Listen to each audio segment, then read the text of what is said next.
Yun! Magandang araw mga kaibon. Ano-ano ang mga gulay na pwedeng ipakain para sa ating mga alagang ibon?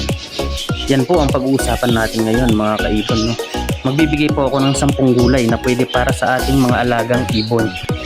Mapa small birds, medium at large na mga ibon. Number 1, malunggay. Yan, masustansya po yan mga kaibon. Pwede po nating ibigay sa ating mga alagang ibon. Mapadahon o tangkay. Kahit bunga, pwede po kaibon. Number 2, petchay. Yan, maganda rin po yan mga kaibon. Pwede yan. Number 3, talbos ng kamote o kamote tops. Pwede rin po ito kaibon. Number 4, kangkong. Mainam din po ang kangkong para sa ating mga alagang ibon. Number 5, chilies o sili. Mapa red chili man yan o green chili, pwede ang siling haba. Mainam po sa kanila yan.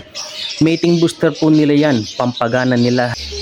Number 6, carrots. Masustansya din ito. Pwede mong i-steam ng konti, pwede mo ring ibigay ng hilaw. Number 7, kalabasa o squash. Maganda rin ito, rich in vitamin A. Number 8, cauliflower. Pwede rin po ang cauliflower para sa ating mga alagang ibon. Number 9, okra. Pwede rin po kayong magbigay ng okra sa kanila mga kaibon. At ang panghuli, number 10, ay repolyo.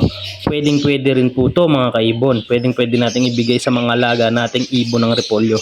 Pwede nyo pong ibigay ng buo. Pwede rin pong tadtarin bago nyo ibigay. So yun po yung 10 gulay na pwede para sa ating mga alagang ibon. Maraming salamat po sa panonood mga kaibon. Hanggang sa muli, yun!